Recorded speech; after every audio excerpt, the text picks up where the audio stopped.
Subscribe now and press the bell icon. Never miss an update. तो मेरा नाम श्वेता राय है, हार्वेस्ट की प्रोडक्ट ट्रेनर हूँ। I have done my BTech in bioinformatics, बहुत सारे मेडिकल फील्ड्स में सर्टिफिकेशंस लिए हैं और आज हार्वेस्ट की 4 साल से प्रोडक्ट ट्रेनिंग कर रही हूँ। अभी तक कम से कम 375 ट्रेनिंग, 375 ट्रेनिंग से ज्यादा ऑल ओवर इंडिया में मैंने प्रोडक्ट ट्रेनिंग की है। आयुष श्वास, ये जो प्रोडक्ट है वो आपकी रेस्पिरेटरी फंक्शंस, जो आपके सांस लेने की जो फंक्शंस हैं उसको अच्छा करता है। जैसे आप पहली जो लाइन देख रहे हैं उसमें लिखा हुआ है लेहा for improve respiratory health and management of breathing problems. अब बहुत सारे लोगों के दिमाग में क्वेश्चन आ रहा होगा, ये लेहा का मतलब क्या है? एक्चुअली ये जो पूरा वर्ड है उसको अवलेहा कहते हैं, ADALEHA। इसका मतलब लेहा का मतलब होता है लिक, जिसको आप ऐसी कोई सेमी सॉलिड, मतलब वो सॉलिड नहीं है, लिक्विड नहीं है, एक सेमी सॉलिड कोई ऐसी चीज जिसको आप लिक करके हाथों से लेकर आप चाट कर उसको खा सकते हैं। तो ये इस फॉर्मेट में हमारा ये आयुष श्वास करके एक ऐसा प्रोडक्ट लाया गया है जो आपकी सांस लेने की जो प्रॉब्लम्स है, ब्रीदिंग की जो प्रॉब्लम्स है, उस पे ये प्रोडक्ट हमारा काम करता है। अब बात करें इस प्रोडक्ट की हमें आज जरूरत क्यों है। आप सबको पता है आज बहुत ज्यादा एयर पोल्यूशन है, बहुत ज्यादा आज गाड़ियों का धुआं है, फैक्ट्री से धुआं निकल रहा है, सिगरेट का धुआं है, ऐसी बहुत सारी चीजें। और हम बोलते हैं कि आप खाने के बिना कुछ दिन रह सकते हो, पानी के बिना कुछ दिन रह सकते हो, बट आप बिना सांस लिए नहीं रह सकते। हर सेकेंड जब हम सांस लेते हैं ऐसी बहुत सारी हवा, बहुत सारी चीजें हमारी बॉडी के अंदर जाती है, और जब ऐसी हवा में बहुत सारे कीटाणु है, डस्ट है, ऐसी बहुत सारी चीजें जब हमारी बॉडी के अंदर जाती है तो बहुत सारी बीमारियां लेकर जाती है। एक एग्जाम्पल से समझते हैं, आप रोज घर में डस्टिंग करते हो, झाड़ू पोछा लगाते हो, साफ करते हो, और आप देखते हो कि 2-4 दिन के बाद फिर से टेबल पे उसी तरीके से आपको डस्ट आके, धूल आकर जमा हो जाती है। हम टेबल को तो रोज साफ कर सकते हैं, क्या हम अपने फेफड़ों को, अपने लंग्स को साफ कर सकते हैं? तो आंसर आता है नहीं। जैसे आपने बहुत सारे केसेस सुने होंगे, ये किसी फैक्ट्री में काम करते हैं और बहुत ज्यादा जब धुआं, ये सब धूल जब अंदर जाता है तो बहुत सारे लोगों को ऐसी ब्रीदिंग प्रॉब्लम होना स्टार्ट हो जाती है, क्योंकि हर सेकंड ऐसे बहुत सारी चीजें हमारी बॉडी के अंदर जा रही है, जिसकी वजह से क्या होता है, बहुत सारी एयरबॉर्न डिजीजेस। एयरबॉर्न का मतलब हवा से जो बीमारियां उत्पन्न हो रही हैं, जो हमारी बॉडी में आ रही हैं, उनको हम एयरबॉर्न डिजीजेस कहते हैं। बहुत सारे बैक्टीरिया, वायरसेस भी जाते हैं, जिसकी वजह से बहुत सारे हेल्थ डिसऑर्डर्स आज लोगों में देखने को मिल रहे हैं। लेकिन अगर बात करें इसके सिम्टम्स क्या है, आपको कैसे पता चलेगा कि आपको कुछ ऐसा प्रॉब्लम स्टार्ट हो चुका है? सबसे पहला जो सिम्टम, सबसे कॉमन सिम्टम देखा जाता है, आप सीढ़ियां चढ़ रहे हैं और आप बहुत ज्यादा हांफने लग रहे हैं, थोड़ी सीढ़ियां चढ़ रहे हैं और आप थक रहे हैं, आपको बहुत ज्यादा थकान हो रही है, या आप हल्का सा एक्सरसाइज भी कर रहे हैं तो आपको बहुत ज्यादा आप थकान हो रही है, आप थकान महसूस कर रहे हैं, आप हांफ रहे हैं। तो ये कुछ सिम्टम्स हैं। दूसरा एक सिम्टम है जिसको हम एलर्जिक ब्रोंकाइटिस भी कहते हैं। अब कुछ लोग नाम सुनकर बोलेंगे अरे ये तो बहुत बड़ी बीमारी लग रही है, लेकिन इसको मैं बहुत सिंपल शब्दों में आपको मैं समझाती हूँ। इस स्क्रीन पे आपको 3 पिक्चर्स दिख रहे होंगे। जो बीच वाली पिक्चर है उसमें आप देख रहे हैं 2 फेफड़ों की फोटो है, लंग्स की फोटो है। उसमें बहुत सारे छोटे छोटे ट्यूब बने हुए हैं। ये जो ट्यूब है आपके लंग्स में पूरा जो ऑक्सीजन है, हवा जो है वहां तक पहुंचाने में, ऑक्सीजन पहुंचाने में मदद करती है। ये जो ट्यूब होते हैं उनको हम ब्रोंक्यूल्स कहते हैं। इसी ट्यूब में अंदर जब कोई इन्फ्लेमेशन या स्वेलिंग हो जाती है, अब एक चीज, एक छोटा सा टर्म याद रखिएगा, जब भी आप कोई बीमारी के पीछे आइटिस सुनते हैं, ब्रोंकाइटिस, राइनाइटिस, आर्थराइटिस, आइटिस का मतलब होता है इन्फ्लामेटरी डिजीज, मतलब उस एरिया में इन्फ्लामेशन, सूजन, स्वेलिंग, इन्फेक्शन हो गया है, उसको हम कहते हैं। अगर ये हमारे फेफड़ों के ट्यूब में हो गया है तो हम उसको ब्रोंकाइटिस कहते हैं। आपने सांस लिया, कोई ऐसी चीज आपके फेफड़ों में अंदर गई, उस ट्यूब को उसने वहां पे सूजन कर दिया, स्वेलिंग कर दिया, तो हम उसको एलर्जिक ब्रोंकाइटिस कहते हैं। तो कोई बड़ी चीज नहीं है, लेकिन ये जब ज्यादा अगर आप इस पे ध्यान नहीं दे रहे, बहुत दिनों से आपको खांसी, कफ लगा रह रहा है, तो आगे चलकर ये सीरियस प्रॉब्लम में भी बदल जाता है। ऐसे केस देखा जाता है जब हमारे नाक के अंदर की जो लाइनिंग होती है, नाक के अंदर की जो परत होती है, अगर उसमें सूजन आ जाए, इन्फ्लेमेशन आ जाए, स्वेलिंग हो जाए, तो उसको राइनाइटिस कहते हैं। नाक से बहुत ज्यादा पानी निकलने लगता है, रनी नोज होने लगता है, आपको मतलब बहुत ज्यादा छींक आने लगती है, स्नीजिंग होने लगता है, छींक आती है। तो ये सारे सिम्टम्स हैं जो बताते हैं कि कहीं ना कहीं शुरुआत हो चुकी है। ये बेसिक सिम्टम्स आपको मैं यहाँ पे शेयर कर रही हूँ। अब इसके रीजंस क्या देखे गए? सबसे पहला रीजन है एलर्जी। एलर्जी क्या है, एक सिंपल से एग्जांपल से समझाती हूँ। एलर्जी में होता क्या है, हमारी बॉडी में बहुत सारे कोशिकाएं ऐसी होती हैं जिनको हम मास्ट सेल कहते हैं। अब कुछ लोगों के लिए नया शब्द रहेगा, लेकिन बस कॉन्सेप्ट को समझिएगा। ये आपके बॉडी में गेट कीपर, ये मतलब सिपाही जैसा काम करते हैं, आपके गेट कीपर जैसे काम करते हैं। जैसे आप इस फोटो में देख रहे हैं, ये मास्ट सेल जो है, ये गोल सी चीज है मास्ट सेल। जैसे इस पे बाहर से कोई कीटाणु हमला करता है, ये जो मास्ट सेल होता है वो रिएक्ट करता है और फूट जाता है। और जैसे ये बर्स्ट करता है, फूटता है, आप लाल सी चीज देख रहे हैं निकल रही है, इसको हम कहते हैं हिस्टामाइन। ये जो हिस्टामाइन है, जब ये निकलता है तो हमारी बॉडी में एलर्जी होता है। आपने देखा होगा जिन लोगों को धूल से एलर्जी है, जैसे ही नाक के पास धूल जाती है वो छींकने लगते हैं, क्योंकि हिस्टामाइन जो होता है वो रिलीज हो जाता है। दूसरी चीज है, जब आपके फेफड़े कमजोर होने लगते हैं, जब आपके फेफड़ों में अच्छे से ऑक्सीजन नहीं पहुंच पाएगा, तो आपके जो फेफड़े होते हैं, लंग्स होते हैं, वो वीक होने लगते हैं, कम काम करते हैं, आपके फेफड़े उतने मजबूत नहीं रहते, जिसकी वजह से आपको ये सांस लेने में प्रॉब्लम देखी जाती है। और बहुत सारे केसेस में जेनेटिक रीजंस भी होते हैं, मतलब पेरेंट्स को अगर कोई प्रॉब्लम है तो आप पे भी पास ऑन होने के चांसेस हो जाते हैं। जैसे बहुत सारे केसेस में देखा होगा, फैमिली में अस्थमा चल रहा है तो बच्चे को भी अस्थमा की प्रॉब्लम देखी जा रही है, तो कुछ जेनेटिक रीजंस भी देखे जाते हैं।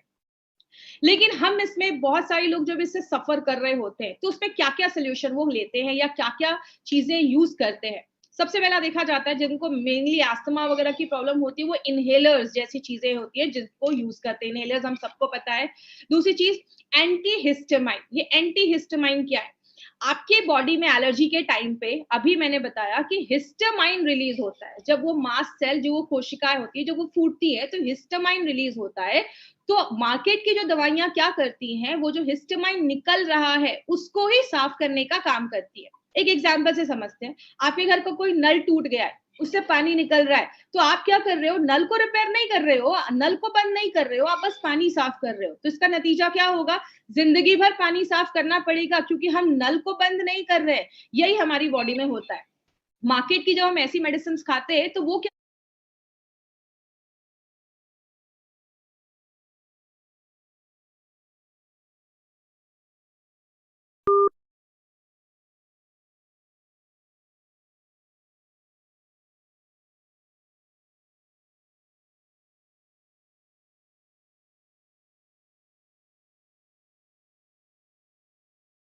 परफ्यूम की बॉटल को जब आप स्प्रे करते हैं तो आप देखते हैं एक मिस्ट, एक पानी की जैसा फुहारे जैसी चीज आपकी बॉडी में आती है। यही जो हमारा ये जो नेबुलाइजेशन जिसको हम बोलते हैं, ये एक मिस्ट के जैसा आपकी जो मेडिसिन होती है वो आपके सांस जब आप उसको लेते हैं तो वो आपके लंग्स में, फेफड़ों में जाती है। जैसे बहुत सारे तरीके हैं जो लोग आज यूज करते हैं जब उनको ऐसी ब्रीदिंग प्रॉब्लम देखी जाती है।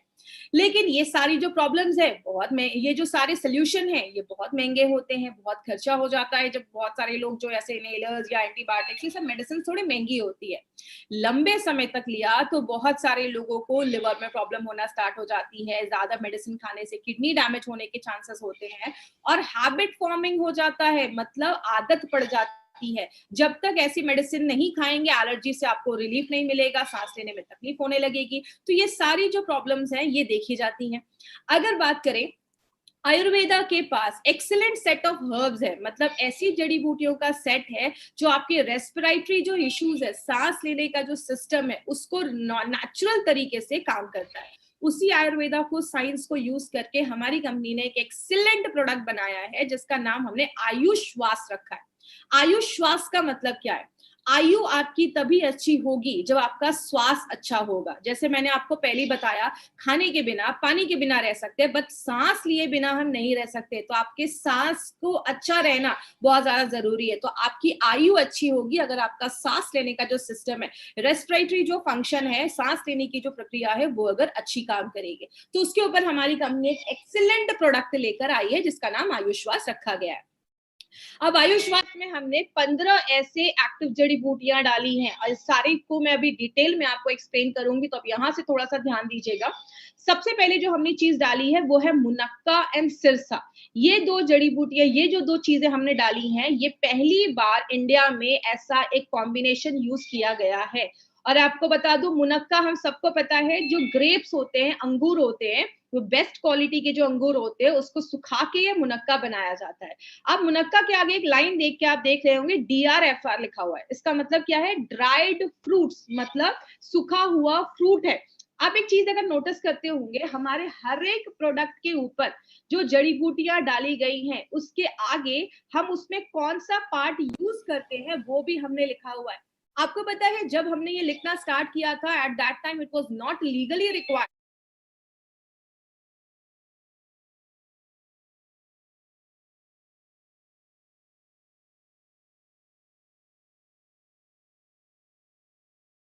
सिरसा में हम बार्क यूज करते हैं, मतलब जो तना होता है, स्टेम होता है, उसका जो खाल होता है वो हम यूज करते हैं। अब ये किस चीजों में हेल्प करता है? ये माइक्रो सर्कुलेशन में हेल्प करता है आपके फेफड़ों में। अब माइक्रो सर्कुलेशन का मतलब क्या? माइक्रो मतलब छोटा, सर्कुलेशन का मतलब आपके फेफड़ों के हर छोटी से छोटी जगहों पे ऑक्सीजन पहुंचाने का अच्छे से काम करता है। रैपिड एनहांसमेंट ऑफ इम्यूनिटी का मतलब होता है आपकी प्रतिकार शक्ति, बीमारियों से बढ़ने की ताकत को बहुत ही तेजी से बढ़ाने में मदद करता है। आपकी जो लंग्स की कोशिकाएं हैं, जो टिश्यू है, लंग्स की जो टिश्यू है, कोशिकाएं है, उसको मजबूत करने में मदद करता है। और सिरसा, मुनक्का और सिरसा को एक साथ जब डाला जाता है, सिनर्जिस्टिक तरीके से वो काम करता है। एक साथ जब डालते हैं तो वो एंटी एलर्जी का भी काम करता है। और इसमें आपको मेन पॉइंट यही याद रखना है कि पहली बार ऐसा कोई कॉम्बिनेशन इंडिया के किसी भी प्रोडक्ट में यूज किया गया।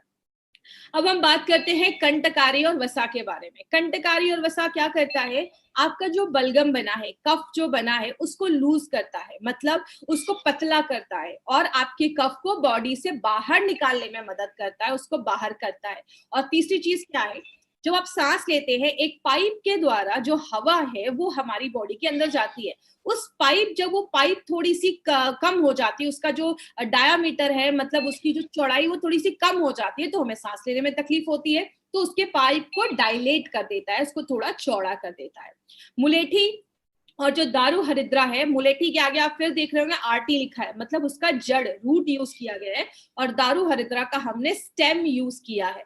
तो जो दारू हरिद्रा और मुलेठी है वो भी आपकी इम्यूनिटी को बढ़ाने में मदद करता है, और अगर कोई इन्फेक्शन है, कोई इन्फेक्शन हुआ है, उससे बचाने में मदद करता है।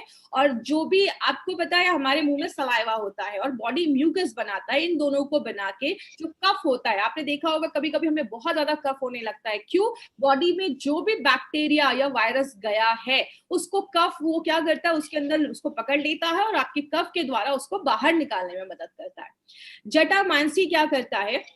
RZ का मतलब राइजोम होता है, ये भी एक पार्ट होता है एक पौधे का। जैसा आपको पता है, every herb has got 41 parts, हर एक जड़ी बूटी के 41 पार्ट्स होते हैं। इसीलिए अगर आप कोई और पार्ट जटामांसी का डालेंगे तो शायद वैसा रिजल्ट ना हो। इसीलिए हमारे हर एक प्रोडक्ट पे कौन सी जड़ी बूटी का कौन सा भाग डाला गया है, वो हर एक चीज उस पर लिखी जाती है।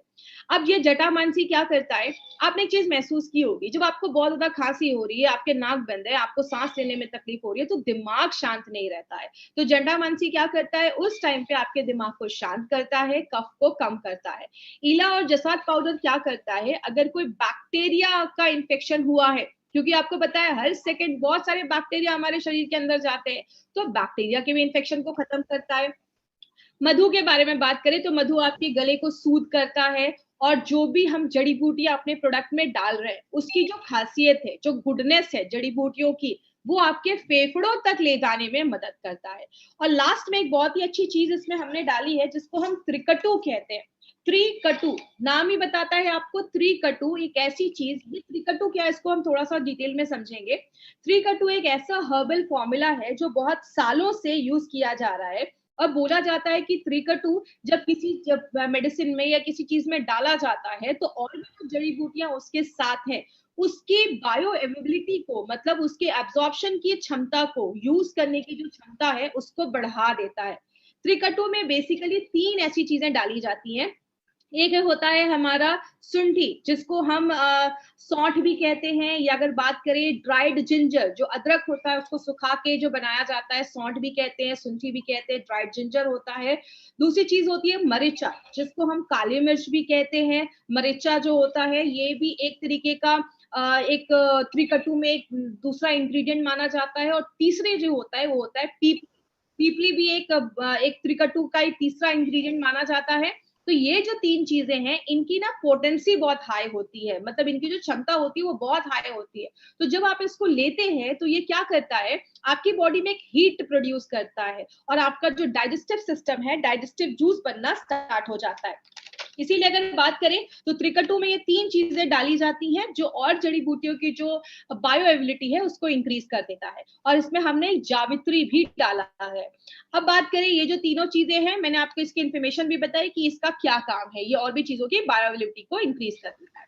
अब जो लास्ट चीज हमने इसमें डाली उसको हम शर्करा कहते हैं, केन शुगर। अब यहाँ पे एक चीज याद रखिएगा, ये बहुत ही जरूरी चीज है। क्यों जरूरी है? जब हमें सांस लेने में तकलीफ हो रही है, बहुत ज्यादा कफ हो गया है, आपको बहुत ज्यादा तकलीफ हो रही है, उस टाइम पे बॉडी को ज्यादा एनर्जी की जरूरत होती है। वो एनर्जी हमें शर्करा प्रोवाइड करता है, क्योंकि सांस लेने में उस समय हमें एनर्जी की जरूरत पड़ती है जो हमारा ये देता है।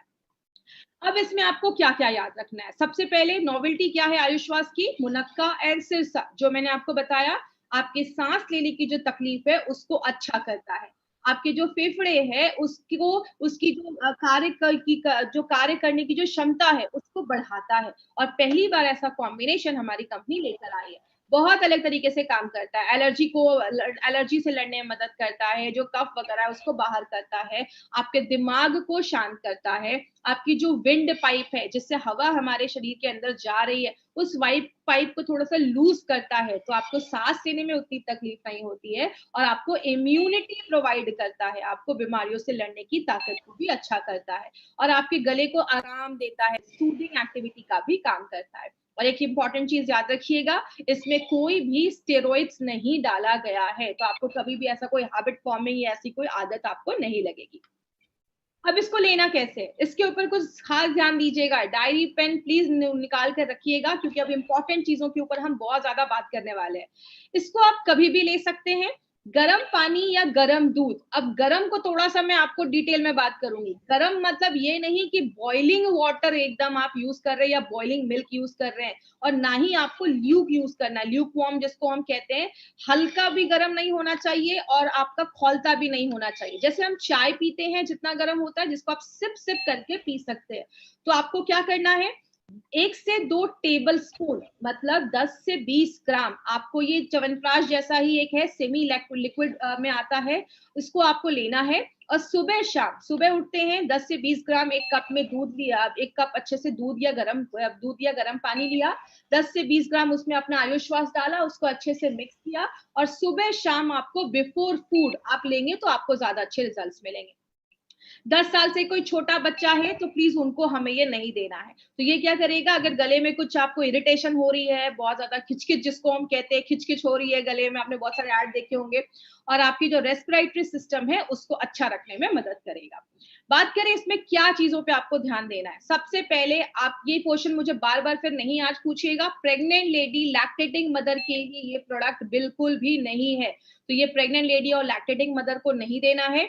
अगर कभी किसी को ब्रीदिंग प्रॉब्लम ज्यादा है तो आपको मैक्सिमम 3 महीने, मिनिमम 3 महीने तो आपको लगेंगे, और मिनिमम 3 महीने तक आपको ये प्रोडक्ट लगातार आप ले सकते हैं। तो प्लीज ये चीज याद रखिएगा। दूसरी चीज, अगर कभी किसी को ऐसा हो कि अभी अचानक से कुछ दिन पहले से बहुत ज्यादा सर्दी खांसी ऐसी हो रही है, बहुत ज्यादा कफ हो रहा है, सांस लेने में तकलीफ हो रही है, तो आप इमीडिएट इस प्रोडक्ट को स्टार्ट कर सकते हैं, और 2 हफ्ते तक लगातार आप इस प्रोडक्ट को लीजिए। अगर लगता है कि कुछ रिजल्ट आई है तो एक बार डॉक्टर से कंसल्ट कर लीजिए, क्योंकि 2 हफ्ते में आपको अच्छा खासा रिजल्ट मिलना स्टार्ट हो जाएगा। अगर कभी किसी को अस्थमा की कंडीशन है तो आप लगातार 4 हफ्ते तक इसको कंटिन्यूअस ट्राई करिए, और साथ में अगर आपकी अस्थमा की कोई मेडिसिन चल रही है, कोई ट्रीटमेंट चल रहा है, आपको कभी किसी की कोई भी मेडिसिन को बंद नहीं करवाना है। जो भी मेडिसिन वो ले रहे हैं उसके साथ ही अपना प्रोडक्ट ले सकते हैं, बट थोड़ा सा 1 घंटे का गैप आपको मेंटेन रखना है। अगर किसी को बहुत ज्यादा निमोनिया की प्रॉब्लम है, निमोनिया के पेशेंट के लिए प्रोडक्ट नहीं बनाया गया है, और बहुत ज्यादा अगर अस्थमा की प्रॉब्लम है तो ये बोलकर नहीं देना है कि आपके अस्थमा को ये ठीक कर देगा। और लास्ट में, अगर कोई डायबिटिक का पेशेंट है तो उसके लिए प्रोडक्ट नहीं बनाया गया, इसका शुगर बेस है, तो डायबिटिक के कोई पेशेंट है उनको हमें ये प्रोडक्ट रिकमेंड नहीं करना है। तो ये चीज ध्यान दीजिएगा। अब एक इंपॉर्टेंट सी चीज है जो मैं हमेशा कहती हूँ कि हम सारी चीजें तो कर रहे हैं, लेकिन हम उसको और कैसे अच्छा कर सकते हैं। तो आप अपने इम्यूनिटी जो है, आपकी रेस्पिरेटरी जो हेल्थ है, जो उसकी फंक्शन है, उसको हम अच्छे से इंक्रीज कर सकते हैं। आप आयुश्वास तो ले रहे हैं, उसके साथ अगर आप अपनी डे टू डे लाइफ में कुछ योगा की एक्सरसाइज भी आप डाल सकते हैं, कुछ ब्रीदिंग एक्सरसाइज जो सांस लेने की जो प्रक्रिया होती है। और मैं एक चीज यहाँ पे मेंशन करना चाहूंगी, आपको खुद से स्टार्ट नहीं करना है, आप किसी अच्छे योगा इंस्ट्रक्टर से मिलिए, आप उनको अपनी प्रॉब्लम बताइए, और जब आप योगा एक्सरसाइज करते हैं तो आपको अच्छे योगा एक्सरसाइजेस आपको बता देंगे। मेनली मैं इस पे क्या फोकस करती हूँ, जो हम ब्रीदिंग एक्सरसाइज करते हैं, सांस लेने की जो हम करते हैं, हमने बहुत सारे एक्सरसाइज के बारे में सुना होगा जिसमें हम एक नाक से सांस लेते हैं, उसको थोड़ी देर होल्ड करते हैं, तो उससे क्या होता है, हमारी जो लंग्स की कैपेसिटी है, जो क्षमता होती है, वो बढ़ जाती है और आपके जो लंग्स होते हैं वो मजबूत होते हैं। तो ये आपको एक अच्छा रिजल्ट दे सकता है। तो अगर आपको सांस लेने में कोई तकलीफ है, अस्थमा है, तो आप ये कुछ डेली चीजें अपनी लाइफस्टाइल मॉडिफिकेशन में अगर आप करते हैं तो आपको अच्छे रिजल्ट्स मिलेंगे। और लास्ट में एक इंटरेस्टिंग चीज आपको मैं बताना चाहूंगी, जैसा आपने सुना होगा कि जो कछुआ होता है टॉर्टोइस, उसकी जो उम्र होती है वो 300-400 साल भी होती है, 150 ईयर्स 200 साल तक वो जीते हैं। क्यों जीते हैं? बोला जाता है उनका जो ब्रीदिंग साइकिल है वो बहुत ही आराम से सांस लेते हैं। 1 मिनट में वो 3 से 4 बार ही सांस लेते हैं, लेकिन हम 1 मिनट में 20 बार 25 बार सांस लेते हैं। तो जब अगर आप सांस को थोड़ा लेते हैं, होल्ड करते हैं, योगा एक्सरसाइज आपके जो जिसको है, आपकी इम्यूनिटी जो है उसको भी अच्छा करता है, और प्लस आपकी जो सांस लेने का आपके जो लंग्स है उसको मजबूत भी करने में हेल्प करता है। और ये हमारा जो प्रोडक्ट था, ये हमारा आयुष श्वास जो एक एक्सीलेंट प्रोडक्ट